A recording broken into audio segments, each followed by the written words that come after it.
오늘도 주님과 동행하시는 행복한 날, 승리하시는 날, 의미 있는 하루가 되시기를 예수님의 이름으로 축복합니다. 하나님의 법궤에 대한 이야기를 지금 계속 4장, 5장, 6장, 7장 계속해 갑니다. 이제 이 법궤는 쉽게 말하면 하나님의 임재를 상징적으로 나타내주는 그 법궤입니다. 오늘날로 말하면 법궤를 뺏겼다는 말은 예배 같지가 않습니다.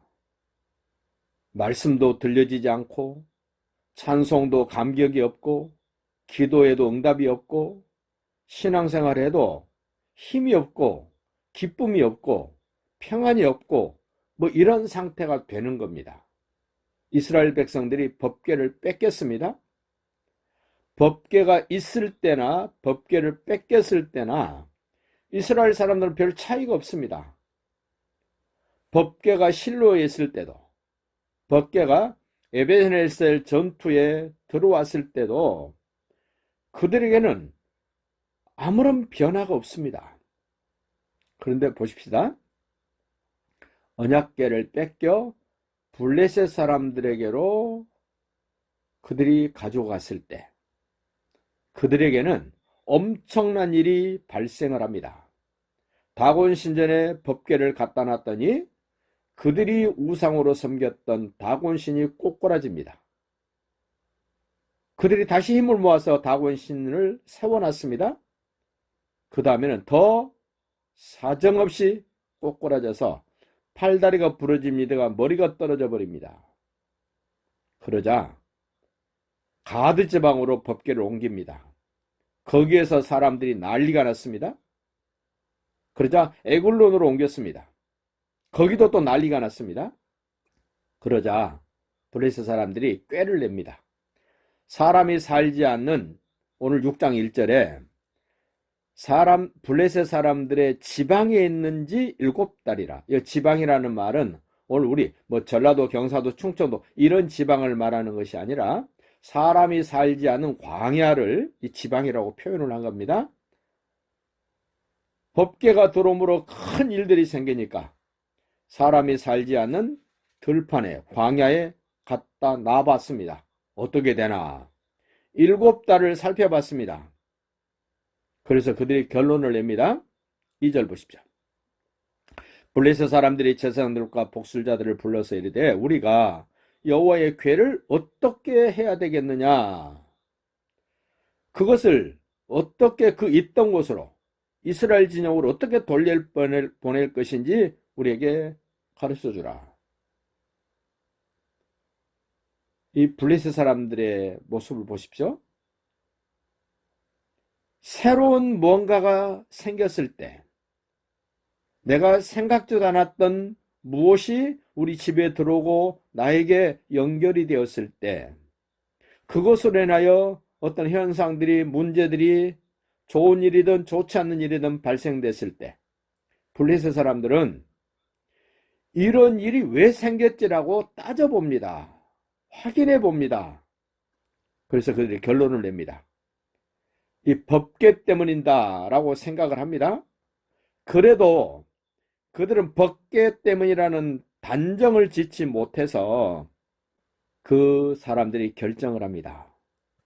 송아지가 딸린 이제 막 송아지 새끼를 낳은 어미소 2마리를 끌어다가 새 수레를 만들어서 그 수레에다 법궤를 싣고 송아지는 집으로 돌려보내고 어미소 2마리만 수레에 묶어서 저 이스라엘 진영 그 광야에서 가장 가까운 벳세메스로 올려보내보자. 그러면 우리가 확실하게 알 수 있을 것이다. 그 9절 보십시다. 7절부터 볼까요?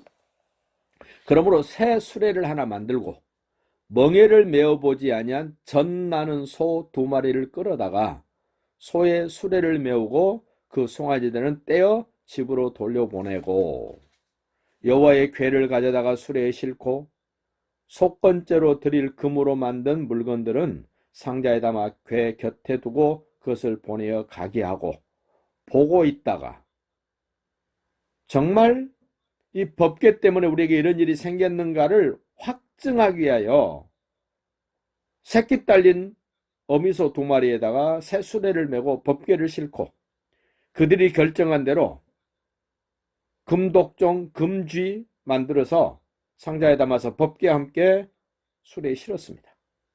9절 봅니다. 보고 있다가 만일 궤가 그 본 지역 길로 올라가서 벳세메스로 가면 이 큰 재앙은 그가 우리에게 내린 것이요 하나님의 법궤 때문에 우리가 이 재앙을 만난 것이요 그렇지 아니하면 어미소가 다시 돌아온다든지 벳세메스로 가지 않고 다른 길로 가면 그거는 우리를 친 것이 그의 손이 아니요 우연히 당한 것인 줄 알리라. 이 블레셋 사람들의 지혜라 그럴까요?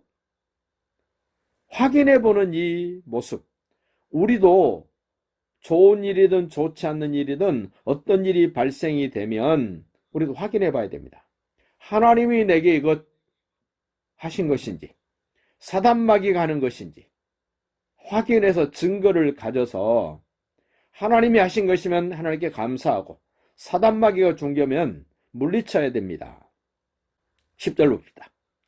그 사람들이 블레셋 사람들이 그같이 하여 젖나는 소 2를 끌어다가 수레를 메우고 송아지들은 집에 가두었다. 소는 본능적으로 어미소는 새끼가 젖을 달라고 배고프다고 울면 어미소는 본능적으로 송아지에게 찾아가서 젖을 먹이는 것이 소의 본능입니다. 그런데 보십시오. 새끼들은 떼어놨습니다. 어미소는 젖이 불어서 퉁퉁 부어 있습니다. 송아지 울음소리가 들립니다. 본능 같으면 송아지 소리가 들려지는 곳으로 가야 될 텐데 이 어미소 보십시오. 11절 여호와의 궤와 및 금쥐와 그들의 독종의 형상을 담은 상자를 수레에 실으니라. 암소가 벳세메스 길로 바로 향하여 대로로 가며 갈 때 울고 왜 웁니까? 소가 새끼가 울면 젖 먹여줘야 되는데 그거를 하지 못해요. 왜 하지 못합니까? 하나님은 짐승의 본능까지도 통제하시는 분. 짐승은 본능으로 삽니다. 교육에서 뭘로 사는 게 아닙니다. 어미사가 울면서 눈물을 뚝뚝 흘리면서 하나님이 블레셋 사람들에게 이렇게 하셨다는 증거를 나타내기 위하여 그 소 2마리는 눈물을 뚝뚝 흘리면서 벳세메스로 올라갑니다. 12절 끝에 보십시오. 좌우로 치우치지 아니하였고 블레셋 방백들은 벳세메스 경계선까지 따라가니라. 끝까지 확인해 봅니다. 우리에게 이런 큰 재앙이 내리고 독종이 내리고 이렇게 다곤신이 깨트려지고 하는 이러한 일들이 우연히 생겼느냐 하나님이 하신 거냐를 확인해보고 또 확인해보고 확인해보는 이 블레셋 사람들의 모습과는 대조적으로 이스라엘 사람들은 법궤가 돌아왔는데도 그 기앗 여아림에 20년 동안 방치되어 있는데도 아무도 찾지 않습니다. 아무 일도 생기지 않습니다. 오늘 우리도 하나님이 나와 함께 하신다면 분명히 이런저런 일들이 생길 터인데 그 일이 하나님으로부터 온 건지 사단마귀가 갖다 준 건지를 확인해서 우리는 무언가 반응을 해야 됩니다. 결단을 해야 됩니다. 그것이 바로 살아있는 믿음을 가진 사람들의 모습이라는 것을 기억하고 오늘도 승리할 수 있기를 예수님의 이름으로 축복합니다.